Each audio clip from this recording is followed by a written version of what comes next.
Қайырлы күн. Бұл Алматы қаласы бойынша мемлекеттік кірістер департаментінің арнайы үндеуі. Менің есімім Айжан Бекеева. Мен Алматы қаласы бойынша мемлекеттік кірістер департаментінің түсіндіру жұмыс және байланыс орталығының басқарма басшысымын. Бүгін біз жалпыға бірдей декларациялау және мобильді аударым мәселелері бойынша тақырыптарды қозғаймыз. Бұл сұрақтар әр қайсымызға қатысты және бәріміз осы процестерге байланысты ережелер мен процедуралардан хабардар болуымыз өте маңызды. Ақпараттың бұрмалауын және дұрыс түсіндірілмеуін болдырмау үшін бұл бейнематериал тек толық нұсқада, қосымша монтаждаусыз және контекстен ішінара үзбей таратуға қол жетімді екенін еске саламын. Ұсынылып отырған ақпаратты мұқият тыңдап, оның маңыздылығын ескеруіңізді сұраймын.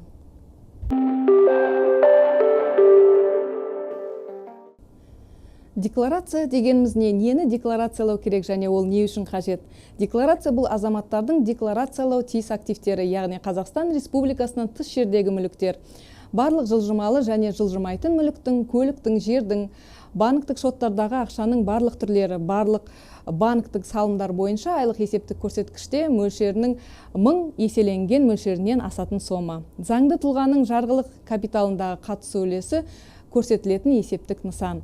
Сондай-ақ Қазақстан Республикасындағы және одан да тыс жерлердегі мүліктер, яғни тұрғын үй құрылысына үлестік қатысу туралы шарт бойынша тұрғын ғимараттағы үлесі, бағалы қағаздар, туынды қаржы құралдары, инвестициялық алтын, зияткерлік меншік объектілері, авторлық құқық, 10 000 айлық есептік көрсеткіштен аспайтын сомада көрсетілетін қолма-қол ақша, банктердегі берешекті қоспағанда бұл кредиттер, депозиттер, карточкалық шоттар.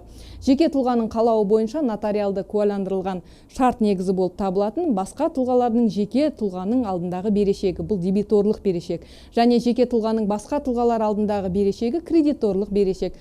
Сондай-ақ бағалау негізі бар жеке тұлғаның қалауы бойынша бағасы 1000 айлық есептік көрсеткіштен асатын басқа мүлік, антикварлық заттар, қымбат суреттер және тағы басқасы көрсетіледі. Жалпыға бірдей декларация бұл әр азаматтың елдің әл-ауқаты мен тұрақтылығына жауап беретін әділ мемлекет құруға жасалған қадам.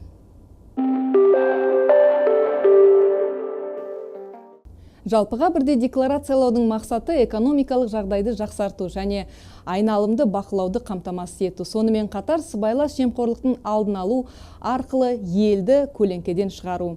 Бұл дегеніміз өмір сүру үшін жақсы жағдайларды қамтамасыз етеді. Яғни әрбір қазақстандық балабақшада өз баласына орын ала алады. Балалар үздік мектептер мен жоғары оқу орындарында оқи алады. Елімізде ең озық медицина болады. Аға буын лайықты зейнетақы ала алады. Қалаларда тамаша инфрақұрылым, кең көшелер мен жолдар болады. Заңдарды ұстанатын адал азаматтардың қорқатыны ештеңесі жоқ және қоғам мен мемлекетке көмектесу үшін декларацияда шынайы ақпарат беру өте маңызды.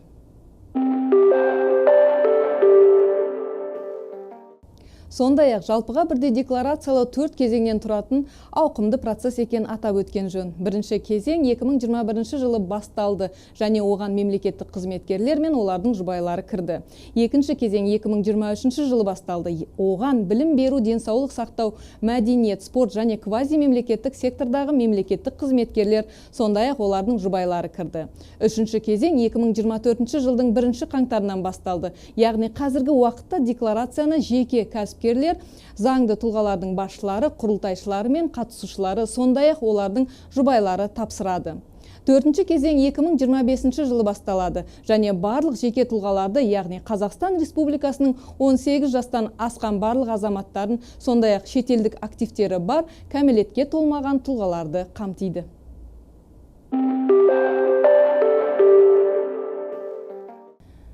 Жалпыға бірдей декларациялаудың 3-ші кезеңі аясында қазақстандықтардың көлеңкелі кәсіпкерлік қызметінің белгісі ретінде мобильді аударымдар мәселесі өткір болды.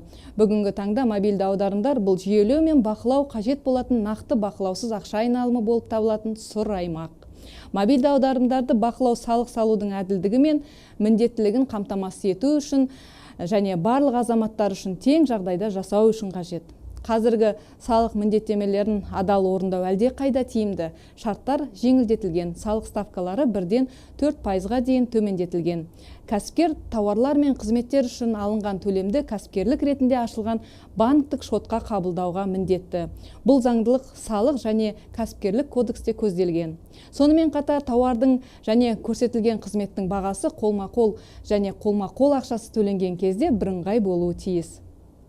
Егер кәсіпкер бизнесте мобильді аударымдар үшін жеке шотты қолданса, онда ол қазірдің өзінде көлеңкеде және салық бақылауына түседі. Мобильді аударымдар бұл кез келген адамның жеке өмірінің күнделікті процесі, бірақ бірнеше аударымдар қабылдау күдікті болып келеді.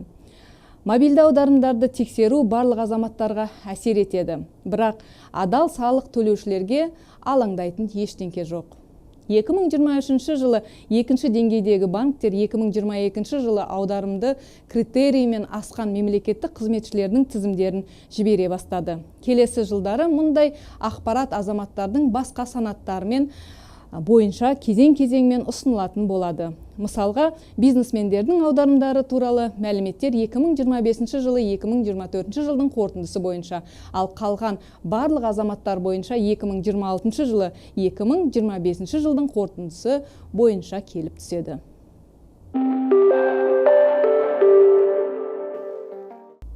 Азаматтардың аударымдары туралы мәліметтерге келетін болсақ, Мемлекеттік кірістер комитеті сіздердің мобильді аударымыңыз туралы ақпаратты жинамайды. Бұл дегеніміз ешқандай жағдайда сіздің деректеріңіз алаяқтардың қолына түсе алмайды. Бұл жерде банктік және салық заңнамасы кепілдік береді.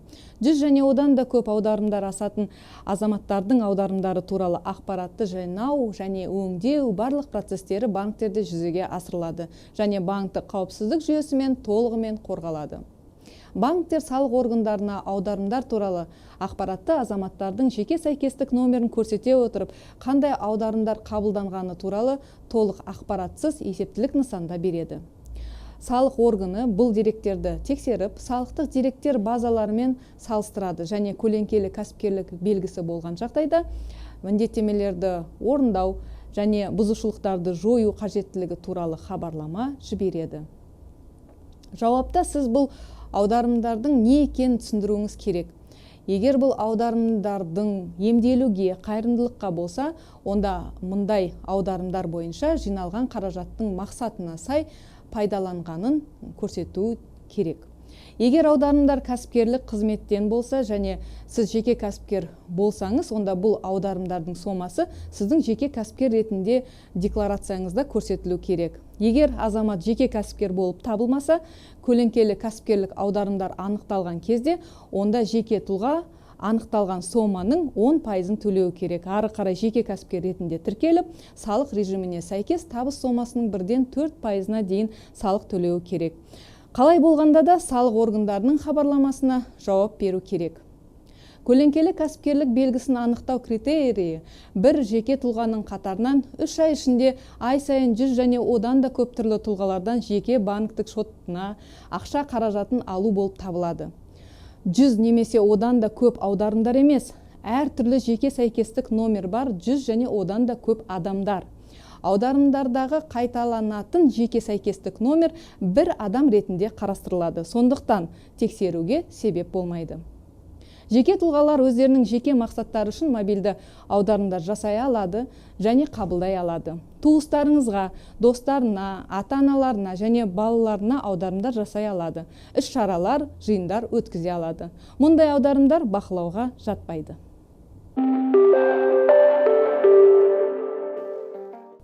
Мемлекеттік кірістер органдарының мақсаты жазалау және айыппұл салу емес екенін білу маңызды. Декларацияны ұсынбағаны немесе толық дәйексіз деректерді ұсынған үшін бірінші рет әкімшілік ескерту жасалады. Тек бұзушылық қайталанған жағдайда ғана декларацияны ұсынбаған үшін 15 айлық көрсеткіш, бұл 55 мың теңгеден астам, және толық емес мәліметтерді көрсеткен үшін 3 айлық есептік көрсеткіш, бұл 11 мың теңгеден сәл астам мөлшерде айыппұл көзделеді.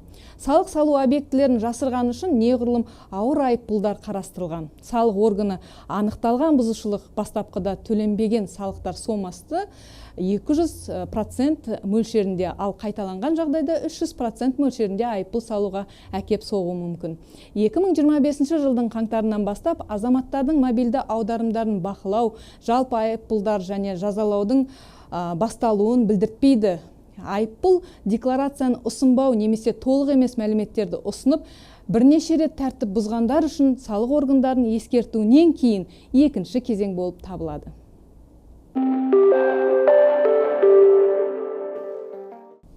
Жалпыға бірдей декларациялау және мобильді аударымдар бойынша сұрақтар туындаған кезде немесе қандайда бір жеке жағдайға тап болып кеңес алу қажет болса, Алматы қаласы бойынша мемлекеттік кірістер департаментінің жеке тұлғаларды әкімшілендіру және жалпыға бірдей декларациялау бөліміне 267-69-26 телефоны бойынша, сондай-ақ біздің мамандарға Instagram, МКД, ДГД Алматы әлеуметтік желісіне тікелей жазып, әрқашан байланыста бола аласыз. Сондай-ақ ақпаратты мемлекеттік кірістер комитетінің ресми сайтында жалпыға бірдей декларациялау бөлімшесіне немесе 1414 байланыс орталығына қоңырау шалы арқылы алуға болады. Салық төлеушілерге ыңғайлы болу үшін Алматы қаласының әрбір мемлекеттік кірістер басқармасында жалпыға бірдей декларациялау жөніндегі консультативтік орталықтар құрылған. Декларацияны тапсыруды соңғы сәтке қалдырмауға кеңес береміз. Оны өзіңізге ыңғайлы уақытта үйден шықпай-ақ онлайн сервистер арқылы е-салық азамат, мобильді қосымшасы, салық төлеушінің кабинеті, электрондық үкімет порталы арқылы ұсынуға болады.